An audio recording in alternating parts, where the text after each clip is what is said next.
Police अधीक्षक बीच में आदरणीय श्री देव सिंह जी कृपया मंच पर आए। उनका बेटा भी इंतजार कर रहे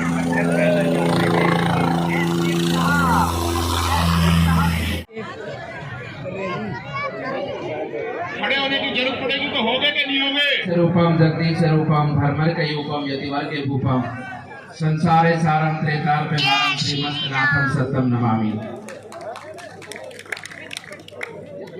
बोलिए भैरवनाथ जी महाराज की, बोलिए बाबा देवनारायण भगवान की, बोलिए बाबा मोहन राम जी महाराज की।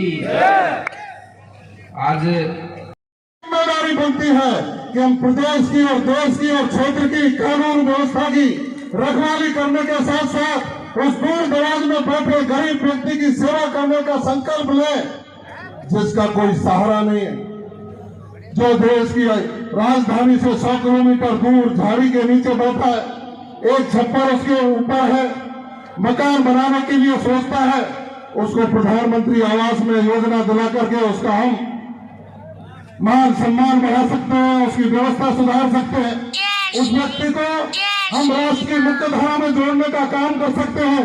हमें मौका मिला है राजस्थान की विधानसभा में जाने का, तो राजस्थान सरकार की लोक कल्याणकारी योजनाएं, भारत सरकार की लोक कल्याणकारी योजनाओं को उस अंतिम व्यक्ति तक पहुंचाने का काम करें तो राष्ट्र की मुख्य धारा से कोसों दूर है, उस तक पहुंचा करके उसके जीवन का बदलाव लाने का काम करेंगे तो सही मायने में हमारा विधानसभा में पहुंचना सार्थक होगा। वजह से शाम के 5 बजे तक दर्शन भी करते हैं, उज्जवल भविष्य की कामना और मनोती भी मानते हैं और प्रसादी पाकर सामाजिक चिंतन और भाईचारे की चर्चा करके अपने घरों को लौटते हैं। ऐसी देवतुल्य कमेटी के चरणों में नमन करता हूं। मैं नमन करता हूं उन बुजुर्गों को जिनके आशीर्वाद से हम और आप सब लोग इस समाज में अपनी लिए इस देश में अपनी उपस्थिति दर्ज कराने का काम करें। दोस्तों, आज हम देश की आजादी के अमृत काल में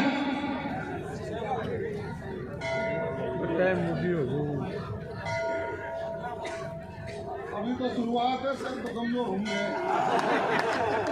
हेलो,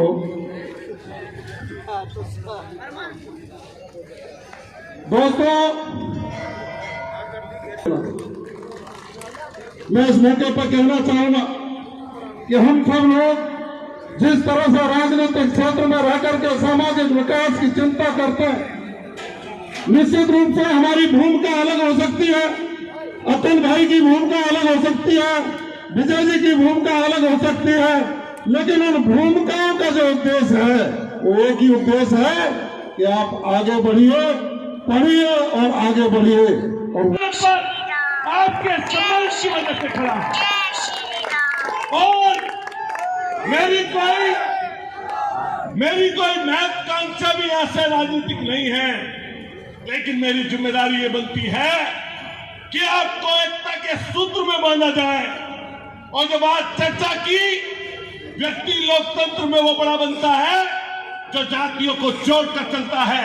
और ये ध्यान रखना, ये बात गौर देना, जो आपसे ताकतवर है, चाहे वो पद और ओहदे में हो, चाहे देश की आजादी से पहले, चाहे देश की आजादी के बाद, जिन्होंने चीजें पाई, हासिल की, कब्जा की या हत्या की, वो आपकी जिंदाबाद कभी नहीं बोलेंगे। अगर जिंदाबाद कोई बोल सकता है, ताकत आपको कोई दे सकता है, तो वो कमजोर शख्स दे सकता है। इसलिए ध्यान रखना है बात, सम्मान सबका करना, लेकिन अगर कभी गरीब की बात आए, कभी शोषित और वंचित की बात आए, कभी कमजोर की बात आए, तो उसको अपने गले लगा कर देखना, वो पूरी जिंदगी ताजिंदगी आपके साथ जुड़ जाएगा। अभी पटेल जी कम वोटों से चुनाव जीते हैं, लेकिन मेरी उम्र कम है, मैं 2 बार हारा, तीसरी बार में जीता।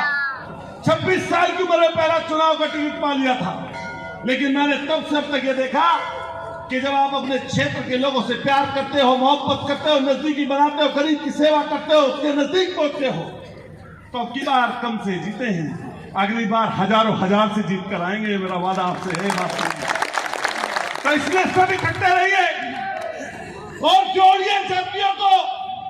अभी जहां कर्नल करोड़ी जी की बात चल रही थी, ये बात सच है कि हमें लड़ना सिखाया, हमें इकट्ठा होना सिखाया, हमें बोलना सिखाया। ये बात ध्यान रखना नौजवान साथियों। कई बार व्यक्ति पद और ओहदे पर होता है लेकिन उसका लाभ नहीं मिल पाता। क्यों नहीं मिल पाता? वो इसलिए नहीं मिल पाता कि राजनीतिक पद और ओहदा कितना ही बड़ा मिल जाए, अगर व्यक्ति व्यवहारिक नहीं है, सामाजिक नहीं है और समाज से जुड़ा हुआ नहीं है तो जनता को उसके पद और उसके ओहदे का कोई लाभ नहीं मिलता।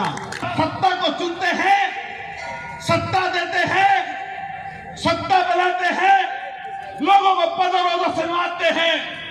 तो लोकतंत्र में सत्ता और ऊपर बात कि समाज से अपने सम्मान करिए, दूसरे लोगों को जोड़कर चलिए, मिलकर चलिए।